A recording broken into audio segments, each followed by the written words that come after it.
A Ukrainian source tells CNN that a sea drone hit a Russian Navy ship in the Black Sea, causing what's described as serious damage.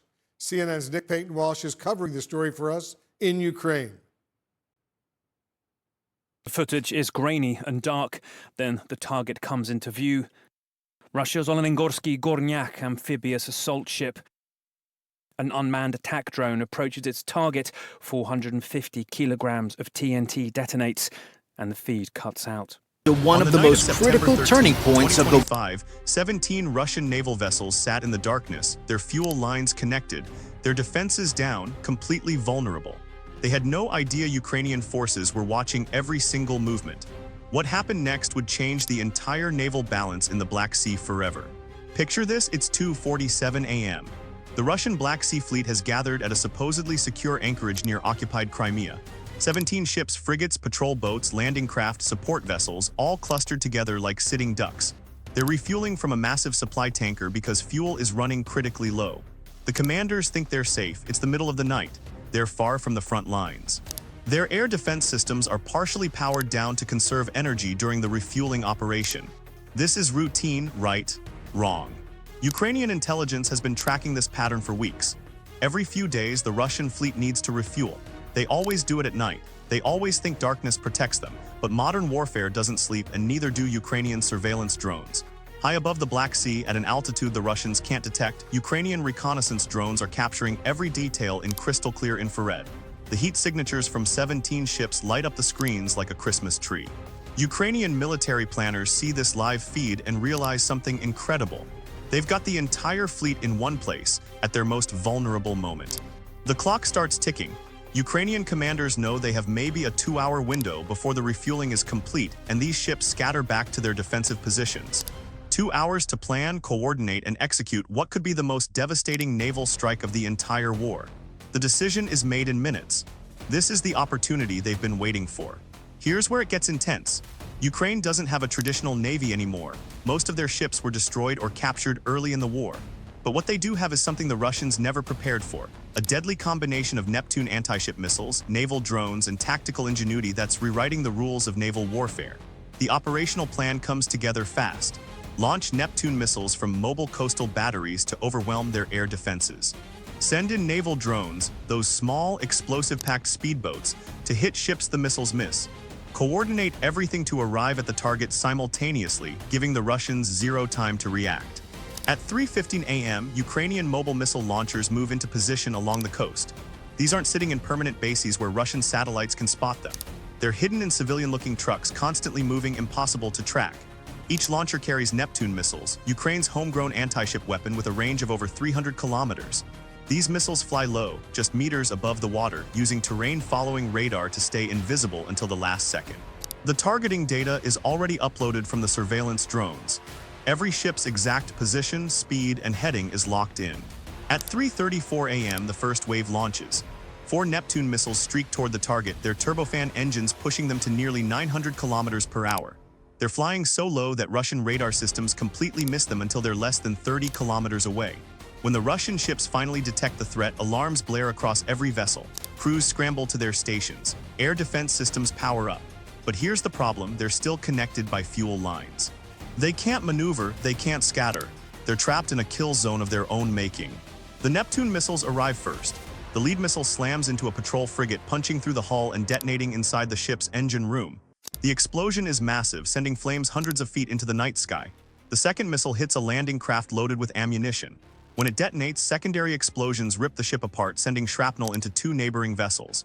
Chaos erupts across the fleet. Ships desperately try to disconnect fuel lines, but it's too late. The third and fourth missiles find their targets with surgical precision. Now comes the really brutal part. While Russian crews are fighting fires and trying to save their ships, Ukrainian naval drones are already en route. These aren't the small hobby drones you're thinking of. These are 7-meter-long vessels packed with 500 kilograms of explosives, controlled remotely from hundreds of kilometers away. They're fast, hitting speeds over 80 kilometers per hour, and they're nearly impossible to stop because they're so small and low to the water. Russian machine guns and small-caliber weapons fire frantically, but hitting a speeding drone in the darkness while your ship is on fire is nearly impossible. The first drone crashes into the side of a frigate that survived the missile strike. The explosion tears a hole in the hull below the waterline.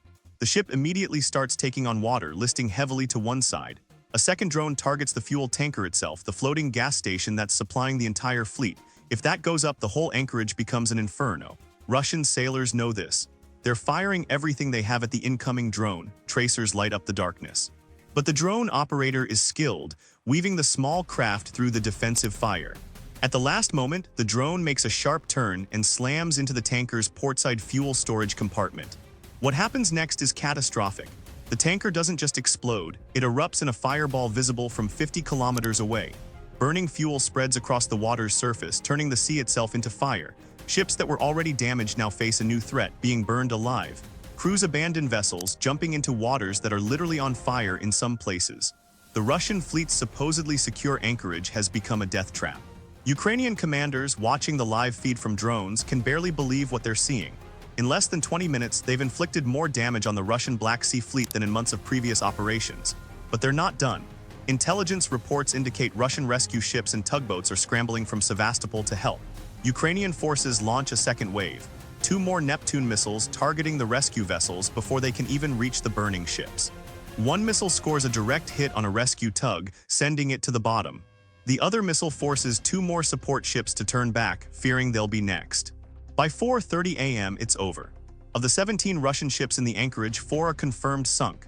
6 more are severely damaged and burning. 3 made it out but with significant damage. Only 4 ships escaped relatively unscathed, and those captains ignored orders to help and fled at maximum speed the moment the first missile hit. The Black Sea is littered with burning wreckage, rescue rafts, and the flaming remnants of Russia's naval power in the region. Russian military leadership is in complete shock. They scramble their air force to hunt for the missile launchers, but by the time jets arrive, the Ukrainian mobile batteries are long gone, hidden in pre-prepared positions or blended into civilian traffic. Russian officials initially claim it was an accident, a fuel fire that got out of control. But satellite imagery and Ukrainian drone footage tell a very different story. Within hours, that footage is all over social media, showing the world exactly what happened. So why did this operation succeed so spectacularly? Let's break down the genius behind Ukraine's strategy. First, patience and intelligence. Ukrainian forces didn't just randomly attack. They studied Russian naval patterns for weeks, identified the refueling schedule, and waited for the perfect moment when maximum ships would be concentrated and vulnerable. This is modern warfare intelligence at its finest. Not just knowing where your enemy is, but predicting where they'll be and catching them at their weakest. Second, the element of surprise combined with overwhelming force. The Russians expected maybe a single drone attack at worst.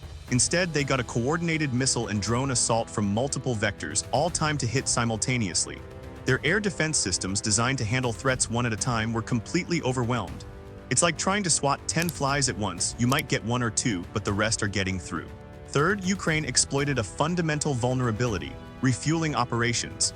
Warships are most vulnerable when they can't move. The Russians chose tactical convenience over security, clustering their fleet for efficient refueling rather than spreading out for safety. Ukrainian planners recognized this fatal flaw and capitalized on it brutally. Fourth, technological adaptation.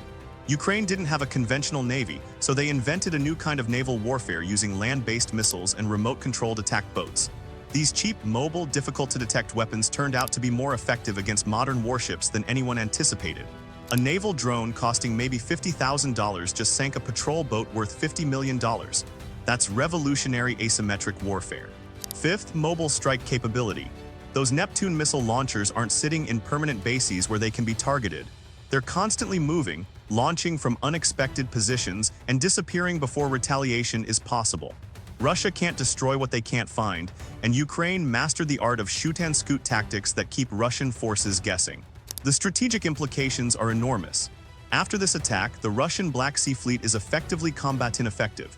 They've lost so many ships that they can't maintain their previous patrol patterns or effectively blockade Ukrainian ports. Russian vessels now stay close to Crimean shores, hiding under land-based air defense coverage, terrified of venturing into open water.